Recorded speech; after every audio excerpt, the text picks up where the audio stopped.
4차 산업혁명 시대를 맞이해서 빅데이터와 인공지능에 대한 관심이 많아지고 있는 것을 볼 수가 있습니다. 이러한 그 4차 산업혁명 시대에서 가장 중요한 것은 의사결정을 하기 위한 가장 기초적인 자료로 데이터라고 할 수가 있습니다.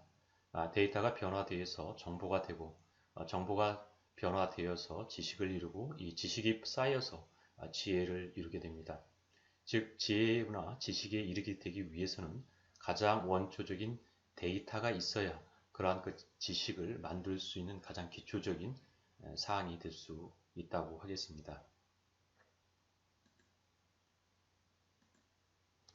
이번 그 시간에는 제4차 산업혁명이 과연 무엇을 의미하고 있는지, 이 4차 산업혁명에서 가장 필수적인 그 데이터를 다루는 분야가 컴퓨터라고 할 수 있습니다. 이 컴퓨터를 이용해서 빅데이터를 어떻게 분석할 수 있는지를 살펴보도록 하겠습니다.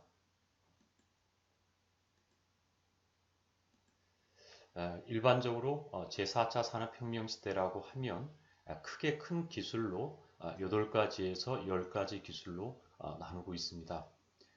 과거와 다르게 유형의 그 하드웨어적인 속성을 가지고 있었던 산업들이 최근에 와서는 무형의 소프트웨어된 그 산업으로 발전되어 가고 있습니다. 그러면서 대량 생산 시스템 체계를 가지고 있었던 분야들이 이 소량 생산 시스템에 의한 주문형 제작을 하고 있습니다. 이러한 그 기술들을 하기 위해서 필요한 분야가 바로 이것을 구현할 수 있는 수단이라고 할 수 있습니다. 첫 번째는 그 인공지능, Artificial Intelligence라고 하는 인공지능의 그 기술이 필요하고, 그러면서 모바일 기술에 의해서 모든 것이 데이터화되고 그 데이터를 직접적으로 단말기 형태로 순간적인 현재 시간에서 직접적으로 관리할 수 있는 시스템이 모바일 시스템이 되겠습니다. 그리고 언제든지 이 모바일 시스템을 이용해서 데이터를 생성을 하고 이 생성된 데이터가 저장되어 있는 클라우드가 있고, 그리고 그 클라우드 안에 모여 있는 데이터를 빅데이터라고 하겠습니다. 이러한 그 빅데이터가 이루어지는 기본적인 배경은 과거에는 직접적으로 데이터를 처리해야 했지만, 그러나 모든 곳에 이제는 이 데이터를 처리할 수 있는 센서 기술과 그리고 인터넷 기술에 의해서 그 정보를 바로 현실적으로 얻어볼 수가 있습니다. 그러니까 그러한 기술을 현실적으로 가장 많이 활용하고 있는 분야는 내비게이션이라고 할 수가 있습니다. 각자가 가지고 있는 내비게이션을 통해서 주행에 필요한 정보를 얻고, 그러면서 내가 가지고 있는 주행 정보가 바로 내비게이션을 운영하는 업체에 전송됨으로써 내비게이션 운영되는 전송업체는 그 데이터를 이용해서 현재 그 시점에 있어서의 이 교통망의 흐름이나 교통과 관련되어 있는 그 정보를 처리하게 됩니다. 이러한 그 정보를 처리함으로써 실질적으로 이 모든 것들은 보다 효율적인 의사결정을 할 수 있는데, 이 데이터를 처리하는 기술이 바로 최종적으로는 인공지능이 되고 있습니다. 이와 같이 한 5가지 그 기능을 이용해서 이 정보기술이 발전되었고, 그러면서 이것을 이용해서 운용하는 분야를 보면 크게 다양하게 살펴볼 수 있는데, 첫 번째로는 유전체 분석이 되겠습니다. 개인별 유전자 특성을 분석해서 맞춤형 질병 치료를 할 수 있습니다. 과거에는 데이터가 없었기 때문에 개인의 경험과 그리고 기계적인 힘에 의존했지만, 이러한 기계적인 힘이나 개인의 경험을 빅데이터화하고 이 빅데이터를 인공지능에 의해서 처리함으로써 효율적인 그리고 개인별 정확한 진단을 통해서 맞춤형 질병 치료를 할 수 있습니다.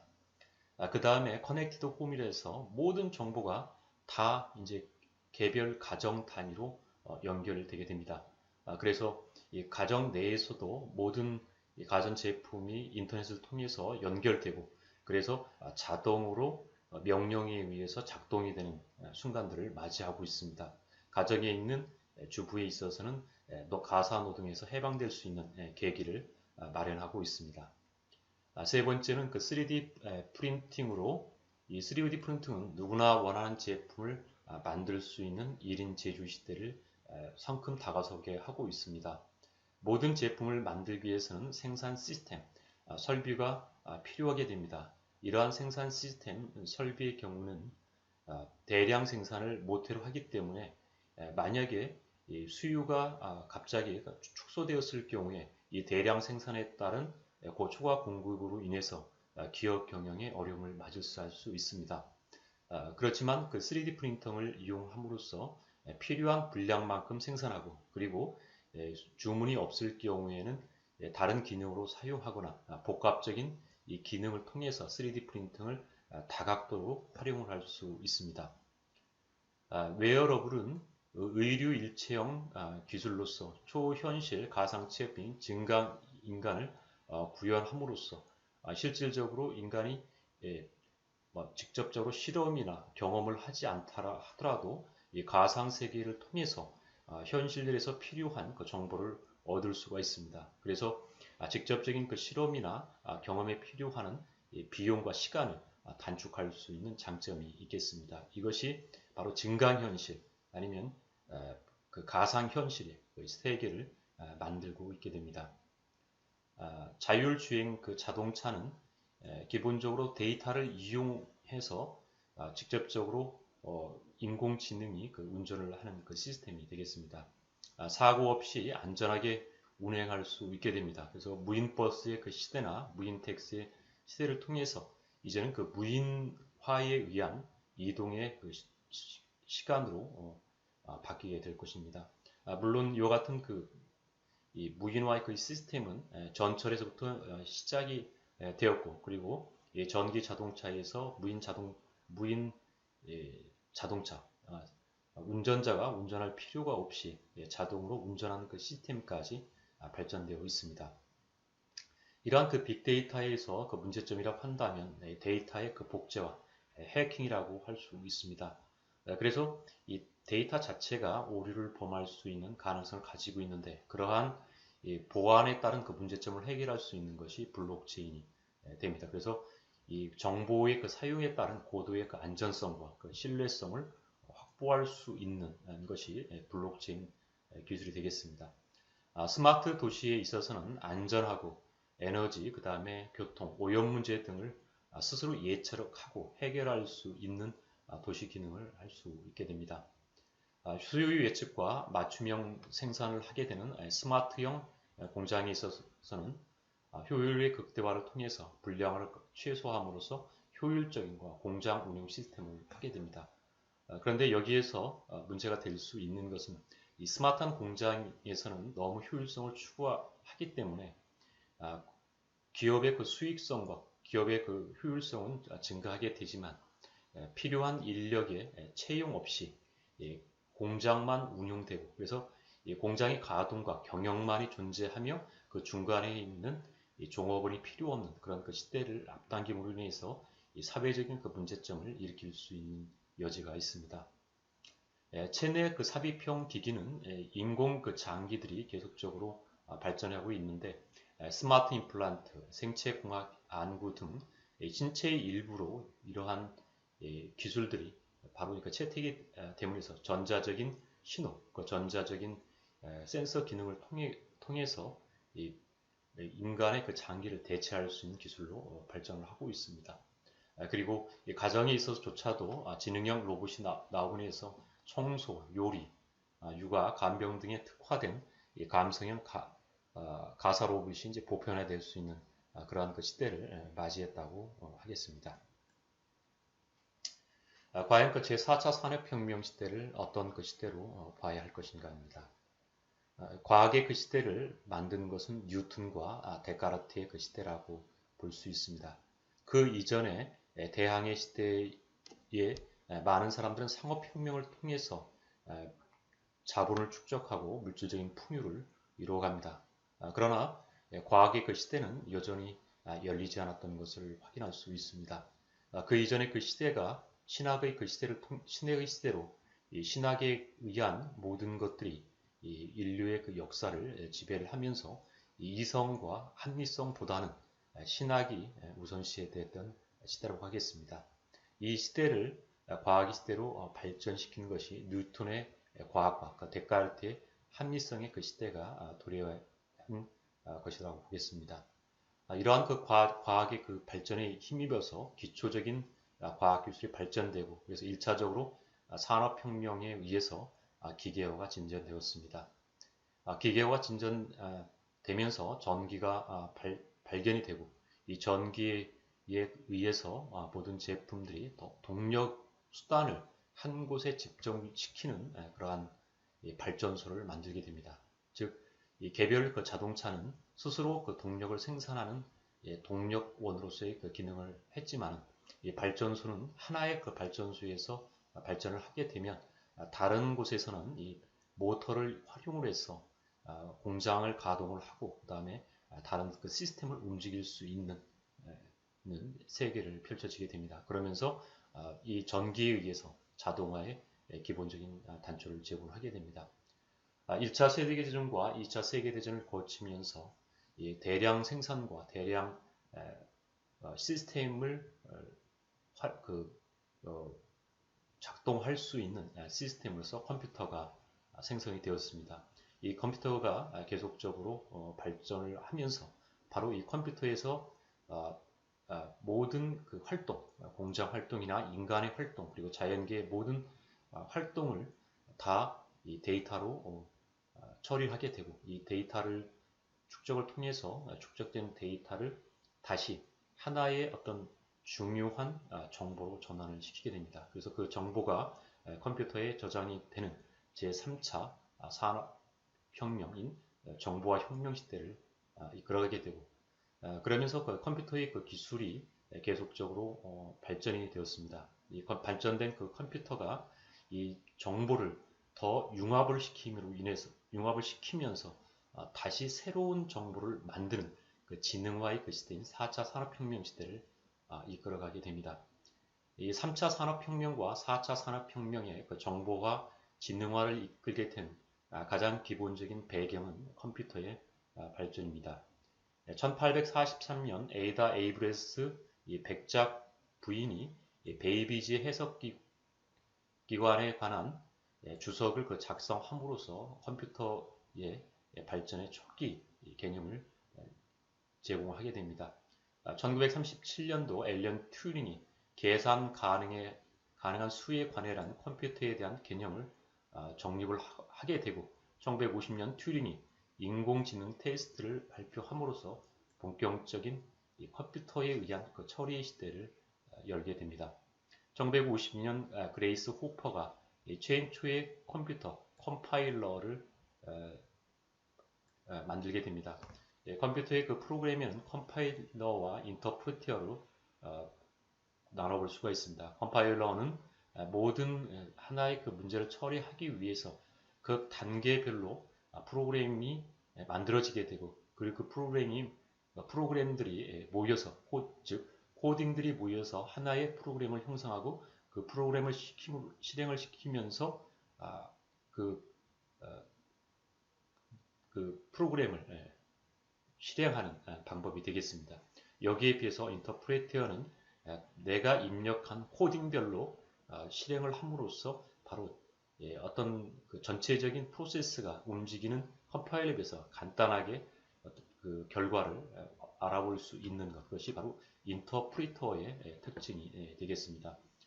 1971년도에 이메일이 개발됨으로써 과거의 우편 시스템 체계에서 이메일 시스템 체계를 만들어가는 계기가 됩니다. 그러나 이 당시만 하더라도 기본적으로 컴퓨터와 컴퓨터를 연결할 수 있는 기능이 없었기 때문에 극히 제한적인 그 상태에서 이메일이 작동이 됐습니다. 1973년에 공유 단말기가 개발됨으로 인해서 내부적인 그 시스템으로 사용되면서 내부에서는 직접 서류를 그 전달하지 않는다 하더라도 이메일을 주고받음으로써 통신할 수 있는 기능의 그 시대를 열었습니다. 여기에 본격적으로 1975년도에 마이크로소프트와 애플이 설립되면서 소프트웨어와 하드웨어의 그 발전의 기본적인 시작을 알리는 되게 계기가 됩니다. 이 4차 산업혁명 시대를 이끈 가장 그 대표적인 사람이라고 하면 애플의 그 설립자인 스티브 잡스가 되겠습니다. 스티브 잡스는 1990년대 초반에 미래를 이끌 3대 발명으로 전자출판, 스프레드시트, 인터넷을 제안을 했습니다. 전자출판은 과거 사람들이 가지고 있는 그 정보를 생성하기 위해서 직접 인쇄를 하거나 아니면 하드웨어적인 그 측면 아니면 수기로 작성하는 불편함이 있었습니다. 그러나 그 전자출판은 워드나 한글과 같은 프로그램을 통해서 스스로 원하는 내용들을 작성할 수 있고 그리고 그 작성된 데이터는 본인이 저장하거나 다른 데 전송함으로써 정보를 공유할 수 있는 계기를 만들었습니다. 스프레드시트는 대용량의 그 데이터를 저장할 수 있는 기본적인 툴로서 만들어졌고 그래서 이 스프레드시트가 만들어지면서 개인이나 기업이 대용량의 그 데이터를 저장할 수 있는 시간을 알렸습니다. 그리고 이 전자출판과 스프레드시트에서 만들어진 이 정보, 그 다음에 자료는 모두 인터넷을 통해서 상호 서로 그 정보를 교환할 수 있는 시대를 이끌어가게 됩니다. 그래서 90년대 전자출판과 스프레드시트, 인터넷 이것은 이 컴퓨터가 기존에 사용할 수 있는 이 범위를 훨씬 뛰어넘어서 컴퓨터를 이제는 한정되어 있는 게임이나 하든지 아니면 그 서류를 작성하는 데 쓰던 단편적인 기능에서 종합적인 기능을 하고 그 다음에 단말기 역할을 하는 종합 시스템으로 전환시키는 계기를 마련하게 됩니다. 이 4차 산업혁명 시대에는 주로 소프트웨어로 문제점을 효율적으로 해결하는 사회를 이끌게 됩니다. 진화하는 그 소프트웨어 환경에 적응하기 위해서 개인별로는 소프트웨어를 이해하고 그 다음에 이 소프트웨어를 활용하기 할 수 있는 코딩 그리고 이 컴퓨터나 코딩을 하기 위해서 필요한 기초적인 것은 컴퓨팅 사고 능력이 되겠습니다. 이 컴퓨터 사고 능력이 인간의 직관적인 사고 능력, 이성적인 사고 능력과 다른 점이 있다고 하면 어느 하나라도 올바른 그 프로그래밍이 되지 않을 경우에는 이 컴퓨터에 의한 의사결정, 그 다음에 프로세스가 완성되지 못하게 됩니다. 따라서 이 컴퓨터 스팅 사고는 완전 무결한 그 사고, 그리고 결국 모든 문제 해결 과정은 단계별로 문제를 해결할 수 있는 시대로 이르는 것을 이 소프트웨어가 제공을 했습니다.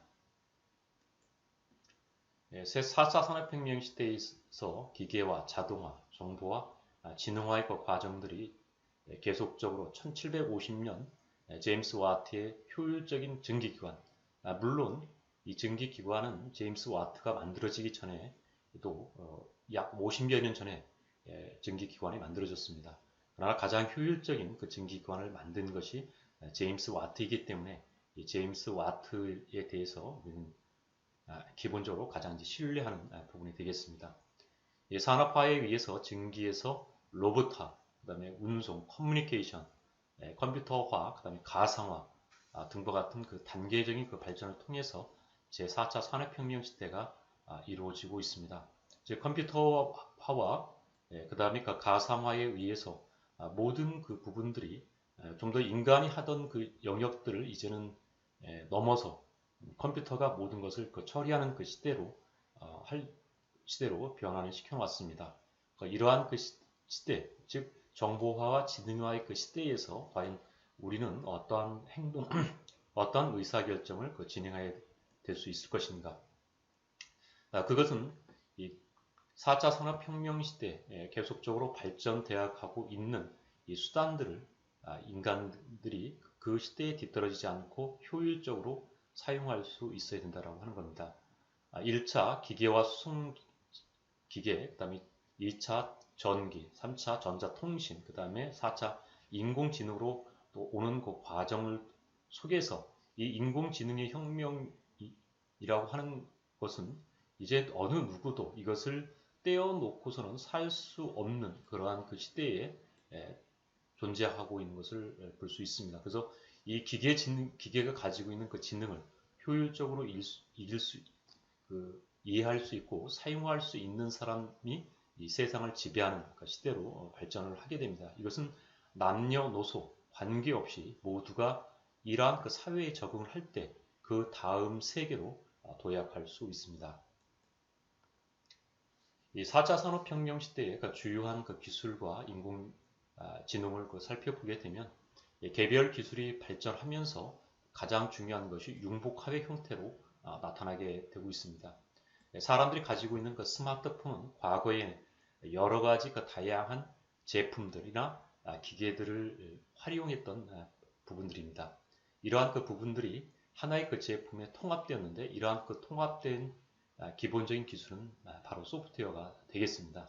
이 소프트웨어를 통해서 모든 기술을 하나의 그 시스템으로 융합시키는 기술이 바로 이런 제4차 산업혁명 시대를 이끌어가고 있습니다.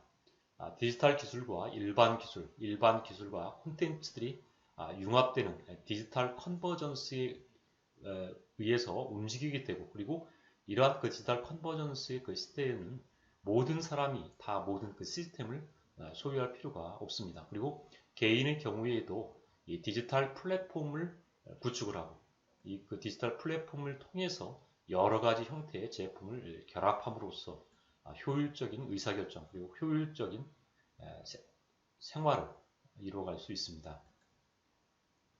이 주요 기술에서 특히 이제 인공지능이 발전되어 가는 과정을 보면 알파고행은 바둑 프로그램을 통해서 이해해 볼 수 있습니다. 일반적으로 과거의 모든 그 바둑을 두기 위해서 개인들이 가지고 있는 경험, 그 다음에 개인의 그 지적 능력에 의존해서 바둑을 두었습니다. 이러한 개인의 그 지적 능력이나 경험을 바로 이 데이터를 화시킬 수가 있고 그 데이터를 통해서 여러 형태의 그 데이터를 분석을 해보면 정보로 전환시킬 수가 있습니다. 그리고 변환된 그 정보를 융합을 시키면 바로 그 융합된 정보들이 하나의 그 지식 체계를 만들고 그 지식이 다시 또 융합돼서 지혜를 만들어가게 됩니다. 이 지식 단계에서 만들어진 정보를 컴퓨터가 바로 활용할 수 있게 될 때 첫 번째 단계는 이 바둑판에 대한 현 상황을 컴퓨터가 이 지식을 통해서 인공지능을 통해서 인식을 하게 됩니다. 그리고 두 번째로는 그 상황판을 보면서 컴퓨터는 이 경기 상황에 따른 유분리를 분석을 프로그램을 통해서 진행을 하게 됩니다. 그러면서 알파고는 다음 수를 결정을 하는데 이 다음 수 결정에 있어서 이 중요한 것이 바로 과거의 이러한 그 현재 그 상황과 관련되어 있던 빅데이터라고 볼 수가 있습니다. 그래서 과거의 그 데이터를 찾아서 가장 이 현 상황에서 가장 유리하게 두었던 이 상황, 그 다음에 결과를 분석해서 예측 프로그램을 만들게 됩니다. 그래서 예측 프로그램을 통해서 가장 유리하다고 판단되는, 확률적으로 가장 유리하다고 판단되는 수에다가 바둑을 두게 됩니다. 그래서 바둑에 대한 점을 두게 되면 바로 여러 번 이러한 그 과정들을 계속적으로 1번부터 6번까지 과정을 계속적으로 반복적으로 이제 실행을 하게 됩니다. 그래서 이러한 그 과정들이 계속 하다 보면 이 컴퓨터는 인간에 비해서 생각할 수 있는 데이터, 그러니까 사용해야 될 데이터 수가 급격하게 줄어들게 됩니다. 처음에는 그 바둑판의 그 면적, 그 다음에 상황이 어마어마한 규모이기 때문에 처음에 인간과 결합할 때는 컴퓨터는 연산 작동을 하는데 많은 시간이 걸립니다. 그러나 시간이 흐를수록 연산할 필요로 하는 정보량이라든지 이 줄어들면서 급격하게 시간을 줄이면서 이제 바둑을 둘 수 있는 것이 되겠습니다. 주요 그 기술과 인공지능에서 보면 이러한 알파고와 같은 프로그램, 인공지능을 사용하고 있는데 인공지능이 사용하게 된 기본적인 배경에는 바로 사물 인터넷, 각종 사물의 센서와 통신 기술을 센서하고 통신 기능을 내장해서 인터넷에 연결함으로써 계속적으로 현대 시대에는 그 데이터를 생산을 하고 있습니다. 그래서 과거에 생산되었던 데이터보다도 최근에 생산된 데이터가 훨씬 더 많은 그러한 그 시대에 살고 있습니다. 그래서 모든 그 사물 자체가 센서 기능, 그 다음에 이 데이터를 생산하는 기능을 하면서 무한한 의사 결정을 할 수 있고, 그 다음에 컴퓨터가 발전을 했기 때문에 이 무한한 용량의 그 데이터를 순간적으로 처리할 수 있는 시대에 맞이하게 됐습니다. 즉, 이 빅데이터 분석을 통해서 대량의 그 데이터를 분석을 할 수 있는, 이것은 숫자로 계산되는 것이 과거 데이터 분석의 특성, 즉 정형적 데이터 분석이었다면, 지금 이제는 데이터베이스 형태가 아닌 비정형의 데이터, 즉 사진도 이 디지털 세계에서는 이미지로 보여주고 있지만, 실제로서는 이미지가 아니라 그 밑에는 데이터가 숨어 있는 것을 볼 수가 있습니다. 그래서 눈에 보이는 것은 이미지입니다. 그러나 직접적으로 컴퓨터에 저장되어 있는 것은 데이터이기 때문에 이 데이터를 분석함으로써 이 사진과 사진이 서로 유사점을 발견한 비정형 데이터를 분석하는 이 기술이 계속적으로 발전함으로써 이제 그 디지털화 시킬 수 있는 것은 모든 것들을 다 분석할 수 있다라고 하는 이 빅데이터 분석 시대에 도래를 하고 있습니다. 사물 인터넷에서 생산된 데이터를 분석하고 분석된 이 데이터를 통해서 전혀 새로운 그 정보로 생산되는, 즉 알파고의 그 시대에 있어서는 빅데이터의 분석에 의한 컴퓨터를 분석을 했지만, 이제 그 융합적인 인공지능의 시대에 있어서는 복잡하고 어려운 업무를 기계가 인간처럼 수행할 수 있도록 도와주는 기술인 인공지능에 의해서 실행을 할 수 있습니다. 정보를 요약하고 해석, 방대한 데이터들 간의 관계를 탐색하여서 특정한 규칙을 발견하는 것, 인공지능의 시대이고, 과거 바둑을 알파고와 사람이 바둑을 두었을 때는 그래도 인간이 그 선택할 수 있는, 승리할 수 있는 기회가 있었지만, 이제는 그 방대한 데이터를 통해서 전혀 새로운 정보, 융합을 시키면서 발생되는 이러한 그 시대에 있어서는 이제 인간이 컴퓨터와 바둑을 둬서는 이기기 어려운 시대로 돌아가고 다가서고 있습니다. 또한 이러한 그 인공지능들은 인공 그 신경망이라고 하는 것을 통해서 프로그램화 되는데, 1980년대 인공신경망이 처음 그 제시되었을 때는 가장 기초적인 처리를 했습니다. 그래서 이 기계를 학습시키는 머신러닝에 의해서 인간의 학습 능력을 만들어볼 수 있다라고 했지만, 그러나 이 기초 자료를 입력을 해서 이 새로운 그 지식을 생성하는 것에는 한계에 부딪히는 것을 볼 수가 있습니다. 따라서 이 인공신경망은 빅데이터를 분석을 하고 이 빅데이터를 활용을 해서 사람이 생각하는 사고의 과정인 신경망, 그러니까 뇌의 신경망을 활용을 해서 데이터를 융합시키고 전혀 새로운 의사결정을 할 수 있는 그러한 그 시대로 이끌어가고 있습니다.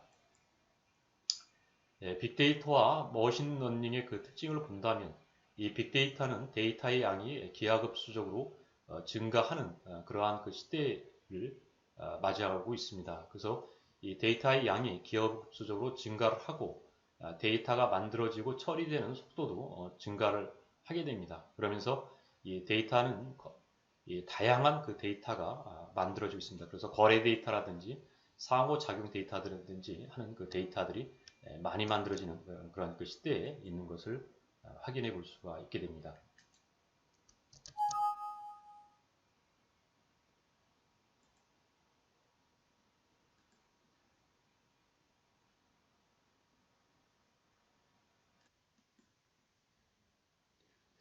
빅데이터와 그 머신러닝으로 인해서 새로운 그 기회가 만들어지고 있습니다. 빅데이터는 고객 맞춤형 정보 제공 기능을 가능하게 하고 있습니다. 또한 고객들의 개인 정보 및 소비 행태에 관한 정보를 기반으로 해서 새로운 제품이나 서비스를 개발할 수 있는 기회를 만들어주고 있게 됩니다. 이 빅데이터가 줄 수 있는 또한 가장 중요한 요인은 사회 변화나 시장 흐름을 정확하게 예측할 수 있다고 하는 겁니다. 미래를 예측할 수 있다고 하는 것은 기업이나 개인에게 아주 중요한 의사결정을 할 수 있는 수단을 제공하는 것과 같습니다.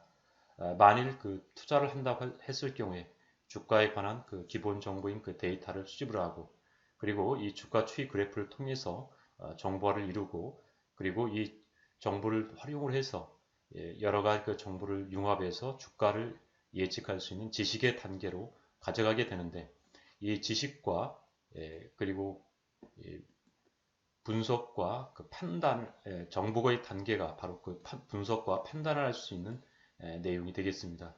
물론 그 데이터를 그 가공해서 정보로 만드는 과정도 중요하다고 하겠습니다. 즉 가장 원초적인 것은 데이터가 모여지고 그리고 모여진 데이터를 가공해서 정보로 만들고 이 모여진 그 정보를 융합을 시켜서 지식을 만들어가는 그러한 단계. 그래서 이와 같은 그 과정이 이루어질 때 새로운 기회를 만들어갈 수 있습니다. 이것을 가능하게 했던 것은 과거의 그 2000년대 머신러닝의 발전이라고 볼 수 있습니다. 머신러닝은 인공지능의 한 분야로서 컴퓨터가 학습할 수 있도록 알고리즘과 기술을 개발하는 분야가 되겠습니다. 머신러닝에 있어서는 컴퓨터, 그 다음에 알고리즘, 학습 이와 같은 과정이 합쳐서 이 기계를 학습시켜서 새로운 정보를 만들어내는 과정이라고 하겠습니다. 그러나 이러한 컴퓨터나 알고리즘과 학습과 같은 그 머신 러닝에 의해서 만들어지는 이 분야 자체는 이 지속적인 어떤 프로세스로서 작용을 해야 되는데 이 머신러닝이 가지고 있던 한계가 데이터를 통해서 어떤 특별한 정보를 만들어줄 수 있지만 그 다음 단계의 과정으로 만들어지는 데서는 과거의 그 기술은 어려움을 겪고 있었습니다. 그러나 이 빅데이터가 형성이 되면서 대용량의 그 데이터가 만들어지고 그 다음에 컴퓨터의 그 기술의 발전으로 인해서 그리고 대용량을 저장할 수 있는 클라우드 시스템, 저장 처리 시스템이 확장되면서 이 인공지능의 그 세계를 만들어갈 수 있는 계기가 되었습니다. 이 빅데이터에 그 기반한 그 머신러닝의 방법에는 두 가지 방법이 있습니다. 사례 기반 그 추론 방법과 장바구니 분석 방법이 있습니다. 사례 기반 추론 방법은 과거에 발생한 유사 사례를 이용해서 새로운 문제를 해결하는 방법입니다. 장바구니 분석은 하나의 거래나 사건에 포함되어 있는 항목들을 파악해서 이 상호 연관성을 만들어가는 그러한 그 분석 방법이 되겠습니다. 그래서 과거에는 그 사례 기반을 통해서 경험에 의해서 문제를 해결하는 방법을 중시했다고 한다면 그러나 이러한 경험보다는 여러 사건에 포함되어 있는 개별 항목들의 그 속성을 파악하고 이러한 항목들이 어떻게 연관되어 있는가를 분석함으로써 새로운 정보를 만들어갈 수 있는 그래서 확률을 더 높일 수 있는 장바구니 분석 방법이 더 어, 그 좋은 방법으로서 활용되고 있습니다. 물론 어느 한 가지 방법을 통해서 이루어가는 것보다는 이 두 가지 방법을 동시에 그 통합을 시켜가지고 사용할 경우에 더 나은 의사결정 능력 그리고 추론을 할 수 있습니다. 이 혐오 필터링은 특정 고객과 유사한 속성을 지닌 다른 고객이 어떤 상품을 선호하는지를 파악해서 그 상품을 추천해주는 방식이 되겠습니다. 이 방법은 아마존에서 여러 고객들이 다녀간 데이터를 분석해서 이 분석에게 추천 상품을 제공해주거나 아니면 이, 어, 이 상품을 구매했던 사람들이 구매했던 상품들을 다시 그 정보를 제공해 주어서 지속적으로 구매를 일으킬 수 있도록 하는 방법, 그것이 혐오 필터링이 되겠습니다. 또한 그 비계층적 군집화 방법으로 각 고객의 프로필 정보와 같은 이미 확보된 자료만을 분석을 하는 방법인데 이러한 방법을 통해서 분석을 하는 것은 일정의 그 한계를 가지고 있기 때문에 혐오를 통해서 많은 그 정보를 융합시키고 그리고 고객에게 필요한 정보를 적시에 제공할 수 있는 머신러닝 기법들이 지속적으로 발전해 가고 있는 상황입니다.